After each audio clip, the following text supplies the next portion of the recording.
Welcome back, everyone, to Anime Story Decoded, where we break down the deepest and most emotional moments from your favorite fantasy anime worlds. In today's episode, we'll dive into a powerful and mysterious chapter, the story of Takuru, the cursed lady Muriteria, and the secret poison known as Ebel. Scene 1. The Fading Light. The story begins in a dimly lit room. A desperate man pleads, "Please, Takuru, save Muriteria." Takuru nods, calmly, ready to help even though the woman's life hangs by a thread. One of the elders warns him not to use that forbidden technique, the one that nearly consumed his magic before. But Takuru insists he must try something. He first brightens the gloomy room, asking to examine her eyes. Gently, he whispers a healing spell. Heal. Soft light fills the room, and Muriteria slowly opens her eyes. For the first time in ages, she can see clearly. Tears of relief fill the air. Her husband rushes to her side, overwhelmed with joy. Takuru has done it. He's restored her vision. Scene 2. The Hidden Poison. But the joy is short-lived. Moments later, Takuru's companion notices something strange, signs of Ebel toxicity inside Muriteria's body. Ebel? They ask. Yes, a long-lost poison, once forbidden centuries ago. There's no known antidote. The formula was lost to time. Takuru refuses to give up.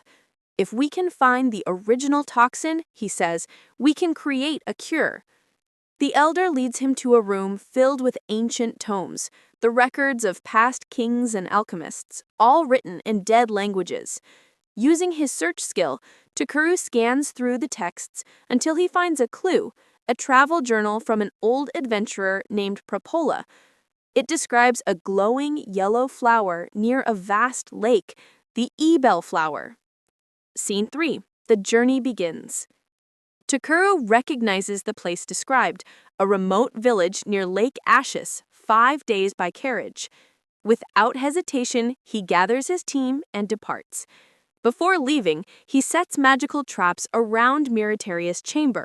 If anyone with ill intent approaches, an alarm will sound. As they travel, we also see a touching moment between Takuru and the noble family's young daughter. She apologizes for her past rudeness, and Takuru gently teaches her an important lesson. To realize you might be wrong, that's the first step to truly understanding others. He smiles and adds a rule for her to remember. Report, communicate, and consult. The law of Horakusa. The girl promises to think before she speaks from now on. Scene 4. The Cursed Village. After several days, the team reaches the outskirts of the lake. But what they find is shocking. The once beautiful waters are black and poisoned. The villagers explain what happened. 10 months ago, the lake suddenly turned dark and toxic. Fish died, crops withered, and the wells filled with foul water. Then came a merchant named Enga. He offered to save the village in exchange for 1 Ebel flower each month. In return, he'd provide clean water and food. At first, it seemed like a miracle. But now, food is scarce again, and people are falling sick. Takura realizes the truth. Enga isn't helping them. He's using the flowers to create poison. When he confronts the villagers, they refuse to believe it. But then evidence appears. The water itself has been artificially contaminated. The savior was the one behind the curse all along. Furious, Takuru swears to stop Enga's scheme once and for all. Wait for me, Enga. I'll destroy the evil you've spread. Scene 5. Cleansing the Land. That night, Takuru and his company perform a massive purification ritual. Rain begins to fall gently over the cursed soil, washing away the toxins. He chants, "Cure, clean, repair." The water clears, and hope returns to the villagers. Children laugh again, offering Takuru fruit from their secret hideout, their secret base. It's a warm human moment amid the darkness. In return, Takeru only asks for one favor. Let us find and take one ebel flower. There's someone waiting for this cure. The villagers agree, grateful for his kindness. Scene 6. The deception at the mansion. Back at the noble estate, the trap Takeru placed finally triggers. The alarm sounds. Someone with malice has entered the lady's room. The suspect, you may ask? Trusted servant Bernard. The young noblewoman, Tiarlis, accuses him of trying to harm her mother. Bernard denies everything, twisting his words, trying to paint Takeru as the true deceiver. But Tiarlis stands firm, recalling Takeru's lesson to think carefully before judging others. Her father, the Lord, steps in. He proposes a simple test. Bernard, drink the special water you prepared for my wife. Bernard freezes. He knows it's poison. The Lord calmly adds, don't worry, this one is just water. Yours, however, never touched her lips. Bernard's mask finally cracks. Guards rush in as his secret letter, written in code, is discovered.